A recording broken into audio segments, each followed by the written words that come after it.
ભીમ સંકલ્પ દિવસ નિમિત્તે વડોદરાના મહેમાન બન્યા કેન્દ્રીય અને અધિકારિતા મંત્રી રામદાસ આઠવલે. ભીમ સંકલ્પ દિવસ નિમિત્તે કેન્દ્રીય ન્યાય અને અધિકારિતા મંત્રી રામદાસ આઠવલે વડોદરા શહેરના મહેમાન બન્યા. આપને જણાવી દઉં કે સર્કિટ હાઉસ ખાતે બેઠક યોજવામાં આવી ત્યારે ડીડીઓ મમતા હિરપરા, એસીપી કલેક્ટર બીજલ શાહ સહિત હાજર સૌ લોકોએ પુષ્પગુચ્છ આપી રામદાસજીનું સ્વાગત કર્યું અને ત્યારબાદ બેઠકની શરૂઆત કરવામાં આવી.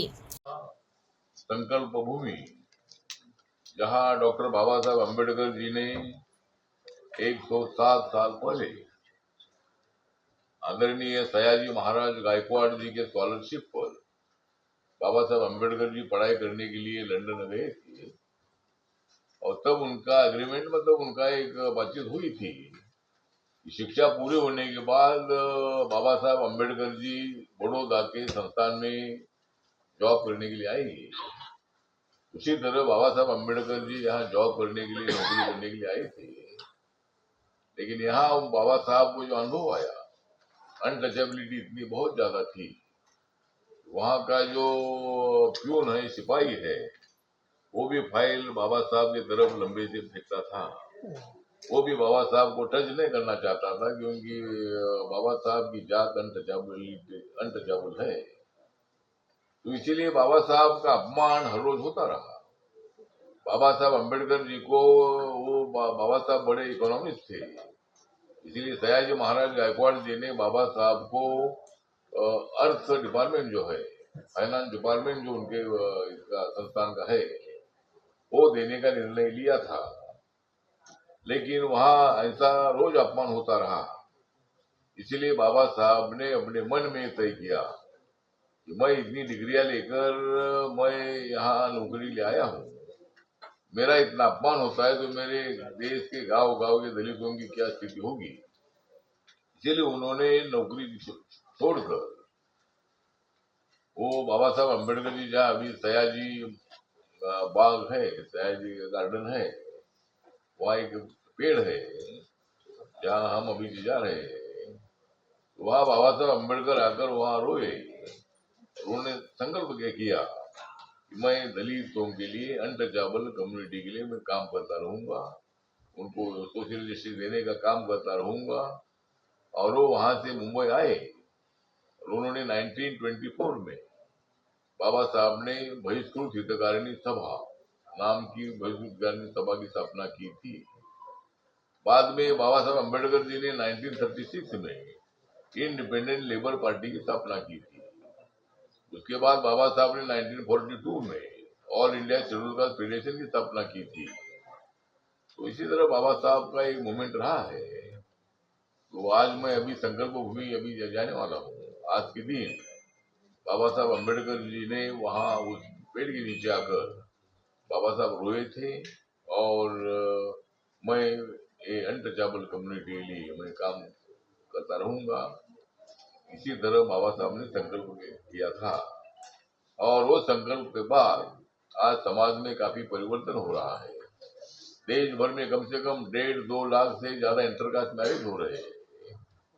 तो समाज के लोग एक साथ जुट रहे हैं और मुझे गर्व इस बात का है कि मेरे पार्टी में भी सभी जाति के कार्यकर्ता है, ब्राह्मण है, क्षत्रिय है, या मतलब अलग अलग जाति के कार्यकर्ता मेरे साथ जुड़े हैं। तो समाज में बहुत सारा परिवर्तन हो चुका है। बाबा साहब जो चाहते थे उसके मुताबिक समाज में बहुत सारा परिवर्तन हो रहा है।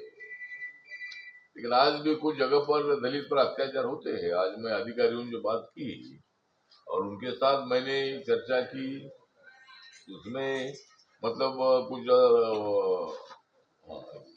यहाँ कुछ हर साल में यहाँ जो एट्रोसिटी की केसेस है, वो एट्रोसिटी की केसेस यहाँ 21-22 में 65 केसेस हुई थी, 22-23 में 73, 23-24 में 60 और 24-25 जो ये साल चल रहा है इसमें 44 इतनी मतलब